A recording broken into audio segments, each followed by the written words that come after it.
Et bien, c'est bon, j'espère que vous allez bien, c'est Ken Sensei. Aujourd'hui, on se retrouve pour une nouvelle vidéo.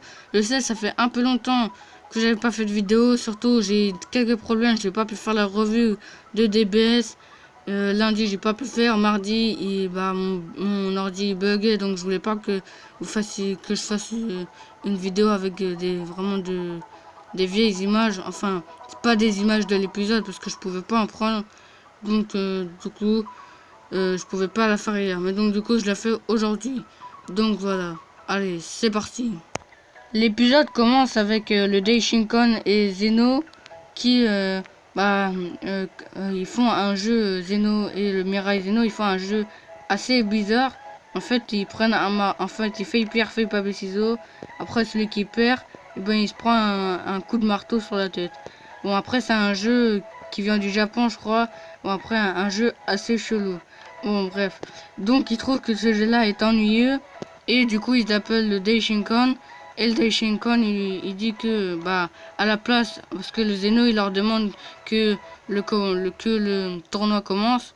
Mais le Daishinkon dit non, c'est pas possible. Donc, du coup, il leur fait montrer. Et il fait montrer aux deux Zeno ce qui se passe dans les univers. Bon, ça commence par l'univers 7, mais bon, après, j'ai pas trop envie de résumer l'univers 7 parce qu'on sait déjà ce qui se passe. Bon, je préfère plutôt y aller vers l'univers 9. Donc, dans l'univers 9, on voit le Keoshin de la Ro. Et ben, je sais pas, il est un peu stressé, il est vraiment très stressé parce qu'il regarde dans une boule à moitié, un peu comme une boule pour, euh, pour voir l'avenir, sauf que c'est pas une boule pour voir l'avenir, c'est plutôt, il regarde ce que la Kaishin et le trio du danger ils sont en train de recruter, mais il voit que, que là ils ont toujours pas retrouvé d'autres membres. Donc du coup en fait l'univers 9, et ben ils font des trucs assez bizarres. Par exemple, je m'explique. Parce qu'en fait, dans l'univers 9, normalement, je pensais qu'il allait vraiment avoir beaucoup de combattants. Malgré qu'ils soient quand même... malgré que que c'est les plus faibles des univers en termes d'habitants. Enfin, d'élevance... enfin, je sais pas comment dire le terme élevé des habitants. Donc, le trio du danger oui, c'est Morito, je crois.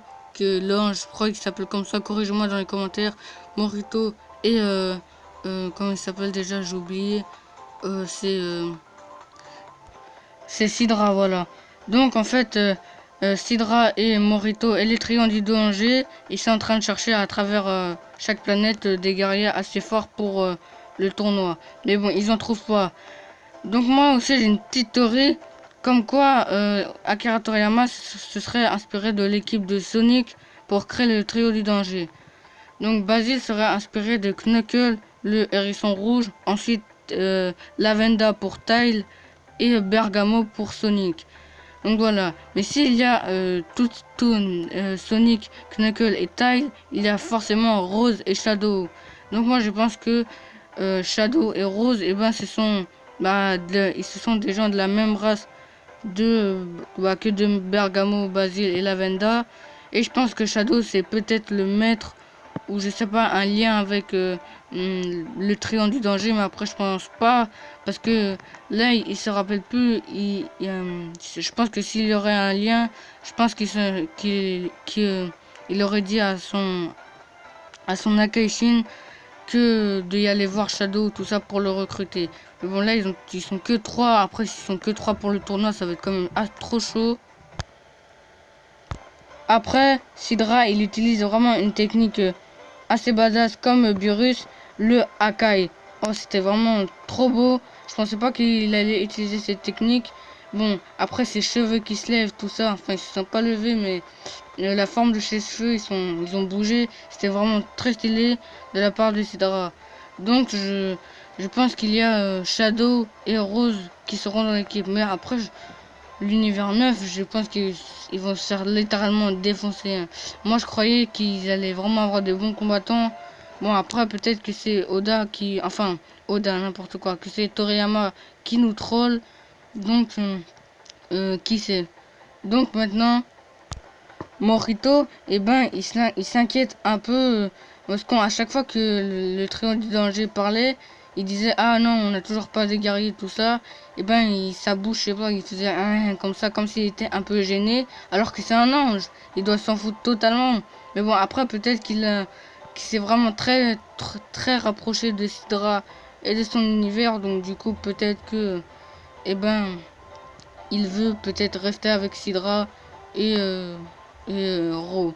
Enfin peut-être pas Ro, parce que Ro, je sais pas, il inspire pas la confiance. Donc voilà. Après, en fait, le Daishinkon, il passe à l'univers 6. Donc du coup, on voit Hit et Frost qui sont, bah, Frost qui dit ah non, tu es trop fort pour moi, tu vas me tuer, alors tue-moi.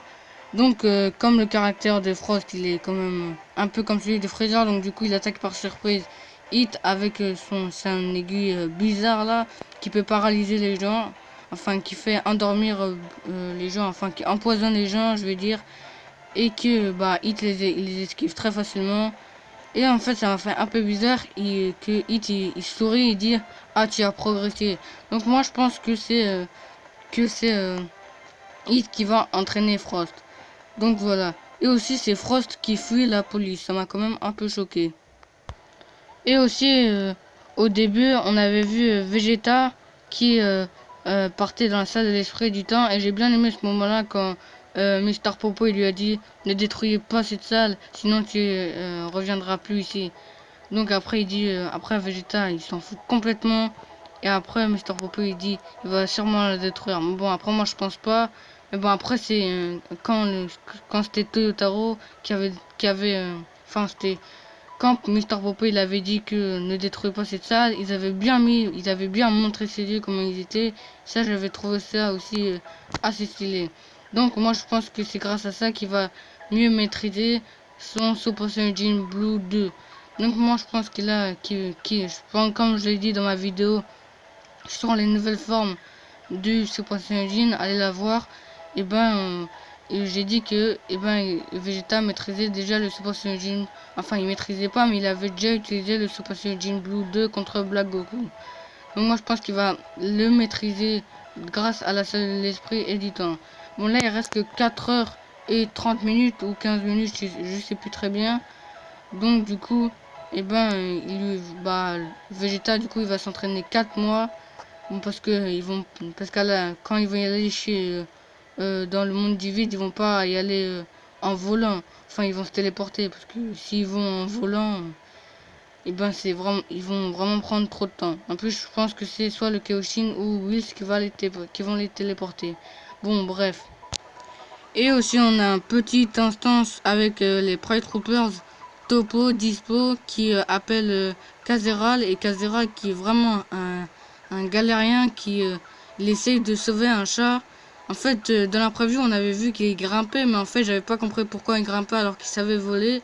Mais en fait, il nous explique que s'il fait peur au chat, et ben le chat, il risque de se faire électrocuter. Bon, après, il peut se téléporter, mais bon, après, ça risque quand même de le faire peur. Mais bon, ça fait un peu bizarre que on voit toujours pas de nouveaux Pride Troopers. Bon, après, je pense pas que Akira Toriyama ils vont tous nous les montrer directement, mais quand même. Bon, ça fait aussi quand même assez bizarre que Topo et Dispo, enfin Topo ne s'entraîne pas. Parce que Topo, comme il avait combattu Goku, il avait dit que c'était pas sûr qu'il arrivait à le vaincre. Donc pourquoi il ne s'entraîne pas? Comparé à Jiren, qui est le plus fort de l'univers 11, et que lui il s'entraîne quoi? Ça se trouve il s'entraîne 24 heures sur 24. Bon après je dis ça comme ça, mais peut-être il doit s'entraîner vraiment très longtemps, comparé à Topo qui fait que manger, y aller dans des restaurants, et puis faire quoi d'autre? Bon, bref, passons à l'univers 2. Bon, en fait, on a découvert que la fille qui avait les cheveux verts dans la preview de l'épisode 91, c'était la Teletubbies. Et ça m'a vraiment choqué. Et en plus, ça fait... elle est plutôt... enfin, comme les caractéristiques de LS, elle se concentre plutôt sur la beauté et tout ça. Mais bon, après, elle a fait une technique assez bizarre.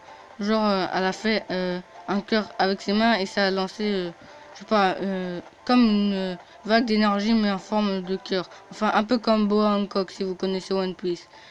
Donc, c'est elle qui combat aussi Vegeta. Donc ça va faire un peu bizarre qu'elle va combattre Vegeta. Enfin, on l'a déjà vu dans l'opening. Mais bon, après, je pensais pas que c'était vraiment... moi aussi, je pensais que, je sais pas, elle faisait partie de l'univers... ouais, l'univers 4 ou l'univers 3, je sais pas. Enfin, pas l'univers 3, mais... Ouais, mais en tout cas, pas l'univers 2. J'avais aucune possibilité... Enfin, pour moi, j'avais aucune possibilité qu'elle fasse partie de l'univers 2. À part qu'elle soit...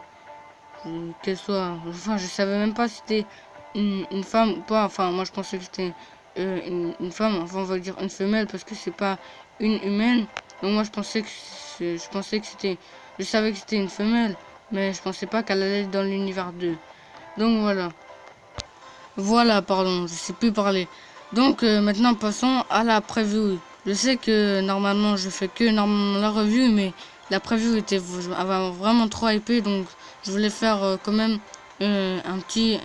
Je voulais aussi vous parler de la preview. Donc dans la preview, on voit l'univers 3 avec plein d'espèces de cyborgs, avec des espèces de. On en voit un qui fait à moitié un rayon. Et on voit Moscou à moitié qui se prépare à les combattre. Après, moi, je pense pas qu'il va les combattre, mais je pense qu'il se prépare à... il se met en garde.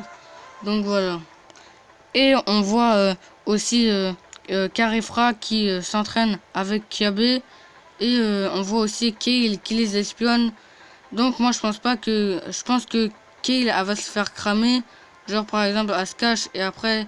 Dès que Carifra se transforme en Super Saiyajin, par exemple, elle va tomber ou faire un truc comme ça. Et du coup, Kiabe, eh ben, elle va la voir, tout ça. Moi, je pense pas que Kale va se transformer en Super Saiyajin normal. Je pense que plutôt qu'au lieu de se transformer en Super Saiyajin, elle va se transformer en Super Saiyajin légendaire directement. Par exemple, je sais pas, Kiabe, il va la frapper. Il va vraiment lui dire quelque chose tellement quelque chose qui va lui blesser. Enfin, qui va blesser Kale. Elle va se transformer, enfin elle va lâcher sa colère et du coup ça va l'énerver, elle va se transformer en Super Saiyajin légendaire. Donc on a aussi Carifra qui se transforme en Super Saiyajin. Non, franchement, je la trouve vraiment trop stylée.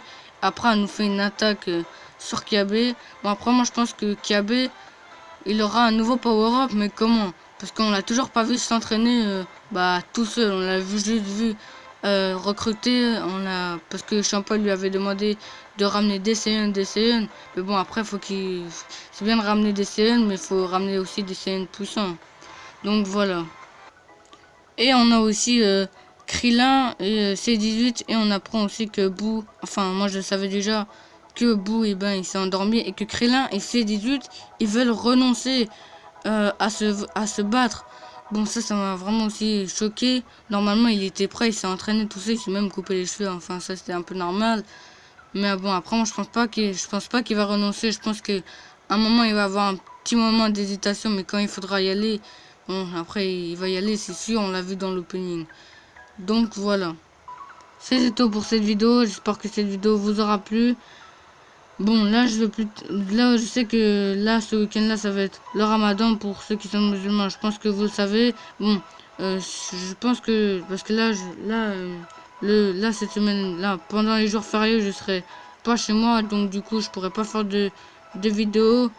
Donc, du coup, je vais plutôt en faire pas mal aujourd'hui. Je vais les poster les jours où je serai pas là. Ne vous inquiétez pas. Bon, là, je sais que j'enchaîne beaucoup les vidéos DBZ. Mais bon, après, on a beaucoup demandé, donc voilà, je l'ai fait pour vous. Et aussi, j'en préparais beaucoup aussi. Donc voilà, mais ne vous inquiétez pas, les vidéos One Piece vont revenir et tout. Donc voilà, j'espère que cette vidéo vous aura plu. Abonne-toi si ce n'est pas déjà fait, mets un like si tu as aimé cette vidéo. Et puis voilà, allez, salut!